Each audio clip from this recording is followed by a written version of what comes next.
Bienvenue à toutes et à tous. Aujourd'hui, on va explorer une notion assez fascinante, je trouve, des textes islamiques, celle des élus d'Allah. Oui, bonjour.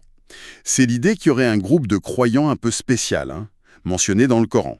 Exactement. Des gens qui auraient, disons, une élévation spirituelle particulière, une connexion vraiment unique avec Dieu. Mais qui sont-ils vraiment? Qu'est-ce qui les rend si spéciaux? C'est ce qu'on va essayer de découvrir ensemble aujourd'hui. Tout à fait, on va se concentrer sur un terme précis, al-mukarraun. On traduit ça souvent par les rapprochés. Les rapprocher, d'accord. Et pour creuser ça, on a une source, un extrait d'un tafsir, un commentaire du Coran qui s'appelle Tafsir éclair. Il commente spécifiquement la sourate Al-Waqi'a, la sourate 56. Parfait, donc notre mission, si on peut dire, c'est de comprendre qui sont ces fameux rapprochés, quelles sont leurs caractéristiques selon cette source, et puis aussi quelle récompense leur est promise. C'est exactement ça. Bon, l'idée même qui est comme des niveaux différents, des catégories parmi les gens face à Dieu, c'est déjà assez frappant et c'est posé clairement dans les versets qu'on va voir, j'imagine. Ah oui, très clairement.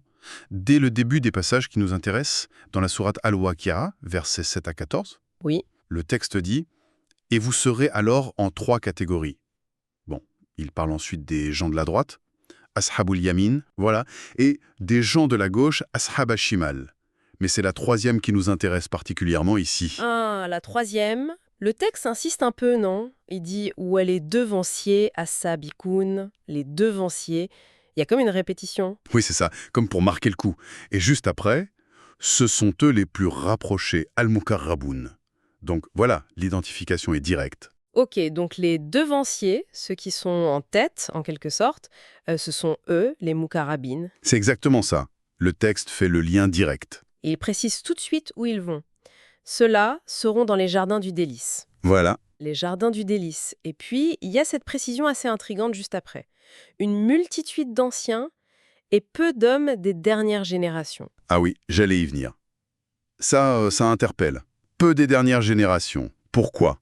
Est-ce que la source Tafsir éclair donne une explication? Est-ce que ça veut dire que c'est devenu plus difficile d'atteindre ce rang? C'est une question qui revient souvent, c'est vrai. La source qu'on a, Tafsir éclair, ne développe pas vraiment le pourquoi en détail. D'accord. Elle rapporte surtout le fait tel qu'il est dans le verset.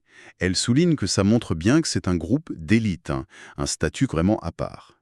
Supérieur même aux gens de la droite qui sont déjà des croyants sauvés, quoi. Donc on retient surtout leur statut exceptionnel, les plus rapprochés. Voilà. L'accent est mis là-dessus. Plus que sur une analyse historique ou sociologique du nombre, tu vois. Je vois. Mais alors, si on dépasse cette définition par leur rang devancier, rapproché, qu'est-ce que ça implique concrètement dans leur vie, leur foi? Comment ça se manifeste, cette proximité, d'après les interprétations que rapporte la source? Bonne question. Et Tafsir éclair, en s'appuyant sur ce que disent les savants, donne des pistes. Ce qui est intéressant, c'est que c'est pas forcément une liste d'exploits extraordinaires. C'est plus une orientation profonde. Une orientation. Oui, premièrement, il est dit qu'ils consacrent leur vie entièrement à Allah. C'est pas juste une partie, c'est le centre de tout, Entièrement. C'est fort comme engagement. total. Et puis, leur adoration, la prière par exemple, c'est pas vécu comme une corvée, une obligation à cocher. Ah non, Non, ça vient d'un amour profond pour Dieu. Ils aiment prier, ils aiment ce lien. Il y a une dimension d'amour, de volonté, très très présente. ça change la perspective, oui. C'est plus la case à cocher, comme tu disais, mais l'élan du cœur. Voilà. La source parle aussi de leur générosité. Ils donnent, sincèrement, sans arrière-pensée, même quand ils sont eux-mêmes dans le besoin parfois. Ouais, oui, bien sûr. Oui, c'est un don qui vient de la confiance en Dieu, de l'empathie. Et puis il y a un truc fondamental qui touche à l'intérieur, la purification du cœur. La purification du cœur. Ça revient souvent, ça, dans la spiritualité. Qu'est-ce que ça veut dire ici pour les Moukarabines, d'après la source? Selon les commentaires qui sont rapportés, c'est un travail continu pour nettoyer le cœur des maladies spirituelles. Les maladies, c'est-à-dire? L'orgueil, la vanité, tu vois, la jalousie, l'envie, et aussi l'ostentation. Faire les choses pour être vu, pour qu'on dise « Ah, qu'il est pieux ». D'accord. Faire les choses pour les autres et pas pour Dieu. Exactement. C'est un effort pour que les motivations soient pures, tournées seulement vers lui. Et ce qui est intéressant selon la source, c'est que l'accent est pas mis juste sur la quantité des actes, mais vraiment sur la qualité de cet état intérieur, sur l'amour qui motive tout ça. Je comprends. C'est moins le faire plus que le faire avec un cœur pur et par amour. C'est sans doute là que ça devient exigeant et précieux. Tout à fait. Et pour illustrer cette proximité, cette connexion spéciale, la source cite un hadith Qudsi. C'est assez connu et très fort. Un hadith qudsi, donc c'est Dieu qui parle directement à travers le prophète sallallahu alayhi wa sallam. C'est ça. Un hadith rapporté par Al-Bukhari notamment. Très important. Et que dit-il ce hadith? Allah dit donc, c'est Dieu qui parle, « Mon serviteur ne cesse de se rapprocher de moi par les œuvres surérogatoires, nawafil. Les œuvres surérogatoires, c'est quoi ça exactement? Ce sont les actes qui vont au-delà de ce qui est strictement obligatoire. Les prières en plus, les jeûnes volontaires, les dons supplémentaires, tout ce qu'on fait volontairement, par amour, en plus du minimum requis. D'accord, les extras faits par amour. Et donc, il se rapproche par ses actes. Agis, qu'est-ce que je l'aime? Et lorsque je l'aime, je deviens son ouïe par laquelle il entend, sa vue par laquelle il voit, sa main par laquelle il saisit, et son pied par lequel il marche. Waouh, je deviens son ouïe, sa vue, sa main, son pied. C'est une image extrêmement puissante, presque déconcertante même. Comment la source explique ça, évidemment? C'est pas à prendre au pied de la lettre, j'imagine. Non, non, bien sûr. L'interprétation rapportée dans Tafsir est claire, c'est pas du tout une fusion physique. L'idée, c'est plutôt celle d'une guidance divine parfaite, d'une protection très spéciale. Une guidance. Oui. Quand Allah aime quelqu'un à ce point, il oriente ses facultés. C'est comme si ce que la personne choisit d'écouter, de regarder, où elle décide d'aller, ce qu'elle fait de ses mains, tout ça est constamment aligné, presque instinctivement, sous ce qui plaît à Dieu. D'accord. C'est comme si Dieu mettait un filtre sur ses sens et ses actions pour l'aider à rester dans le droit chemin, pour qu'il perçoive et agisse toujours bien. C'est une bonne façon de le dire, oui. La source parle d'une assistance divine tellement proche que leurs sens sont protégés de ce qui est mauvais et leurs membres sont aidés à faire le bien. Guidés et protégés en permanence. D'ailleurs, la source utilise une très belle image pour décrire leur état. Ils vivent physiquement ici-bas, mais leur cœur appartient déjà au ciel. Leur cœur appartient déjà au ciel. Ça donne à réfléchir. Une connexion qui change complètement le rapport au monde, en fait. C'est vertigineux. Tout à fait. C'est ça quelque part. La marque des élus, selon l'interprétation rapportée. Et du coup, après une vie comme ça, pleine de dévotion, de cette proximité incroyable, quelle est la récompense qui les attend, ces rapprochés? La sourate Al-Waqi'a est assez descriptive, il me semble. Ah oui, elle est. Les versets qui suivent, de 15 à 23, ils nous peignent le tableau de leur séjour au paradis. Et la source Tafsir est claire, s'appuie dessus pour nous en donner une idée. Alors, qu'est-ce qu'on y trouve? On parle d'un repos éternel d'abord, sur des lits magnifiques, ornés d'or et de pierres précieuses. Ils se font face dans une ambiance de convivialité, d'honneur. Et il y a aussi cette idée d'un service impeccable, c'est Oui. ça?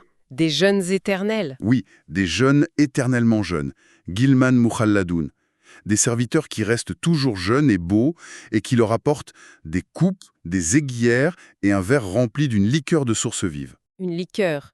Mais sans les inconvénients d'ici. Exactement, c'est précisé. Elle ne provoquera ni maux de tête, ni ivresse. C'est le plaisir pur, parfait, sans aucun des défauts qu'on connaît sur Terre. Et la nourriture, j'imagine que c'est pareil? L'abondance. Absolument. Les versets disent « et des fruits de leur choix, et la chair des oiseaux qu'ils désirent ». En gros, tout ce qui peut faire plaisir, tout ce qu'ils peuvent désirer de bon est là, à portée de main, sans effort. La générosité divine totale, quoi. Et il y a aussi la mention des houris, les compagnies célestes. Des houris aux grands yeux, pareils à des perles bien préservées. Encore une image de beauté, de pureté parfaite. Oui, mais certains pourraient trouver ces descriptions très... Matériel, non. Des lits en or, de la nourriture, des boissons, de belles compagnonnes. Comment la source fait le lien avec l'idée que la vraie récompense, c'est la proximité avec Dieu? C'est une très bonne remarque. En fait, Tafsir Éclair présente ces descriptions comme le langage que nous, humains, on peut comprendre pour imaginer un bonheur qui nous dépasse totalement. Des métaphores, en quelque sorte. En partie. Ces images de luxe, de nourriture, etc., elles servent à évoquer un état de satisfaction absolue, où il n'y a plus aucun manque, aucune peine, aucune fatigue. L'atmosphère générale que la source met en avant, c'est celle d'une paix totale, salam, d'une lumière, d'un bien-être parfait. D'accord, donc ces images, c'est pour nous faire sentir ce bonheur parfait, avec des choses qu'on connaît. Voilà. Elles décrivent des réalités du paradis, mais la source insiste beaucoup là-dessus. Tout ça, c'est un peu le décor, si tu veux. La récompense suprême, le cœur du bonheur pour les mokarabines, c'est bien la proximité avec Allah lui-même. Le courbe, al-courbe, la proximité. C'est cette relation directe, cette contemplation, cette présence divine qui est la source de toute joie, de toute paix. Les autres plaisirs, ils en découlent, ils en sont l'expression, mais le sommet, c'est ça. C'est pour ça qu'on les appelle les rapprochés, d'ailleurs. Logique, oui. La proximité comme source et but ultime. Mais quand on entend tout ça, la dévotion totale, l'amour pur, la purification constante, on peut se dire que c'est un niveau hyper élevé, presque inaccessible, non? Pour le commun des mortels. Est-ce que la source en parle? Est-ce que c'est réservé à quelques super ascètes? C'est vrai que ça peut sembler décourageant. Mais heureusement, la source rapporte une anecdote de la vie du prophète qui donne beaucoup d'espoir. Raconte. Un homme vient voir le prophète Mohammed, paix et salut sur lui, et il lui fait une confidence, très humblement.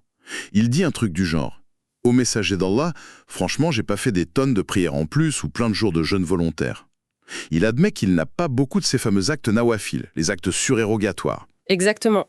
Ceux-là même qui sont mentionnés dans le hadith Qudsi comme chemin vers la proximité. Il dit en gros: « J'ai pas un grand stock de ça. » Mais, ajoute-t-il, il y a une chose dont je suis sûr. J'aime Allah et son messager. Hein. C'est beau comme déclaration.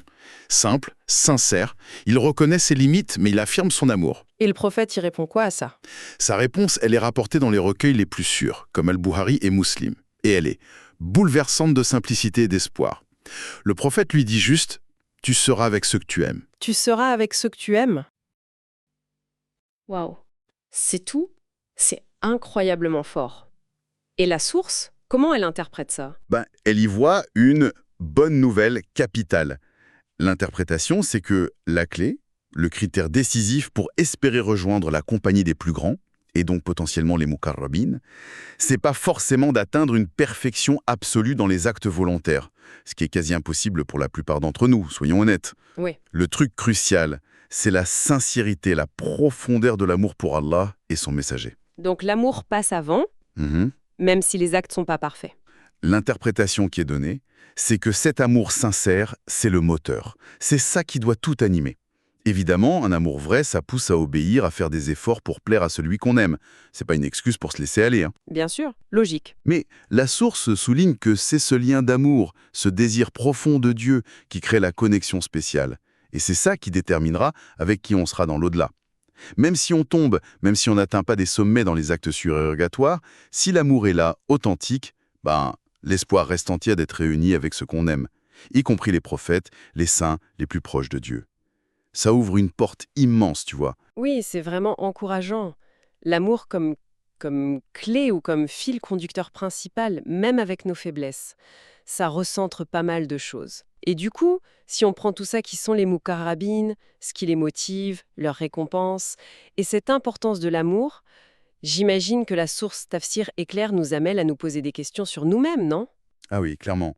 Sans nous viser directement avec un « vous », les réflexions qui ressortent de la source invitent à un examen personnel. Par exemple, est-ce que cette envie, cette aspiration à être proche de Dieu, à faire partie de ces gens vraiment proches, est-ce que c'est quelque chose de sincère, de présent en nous, ou est-ce que ça reste une idée un peu lointaine, abstraite?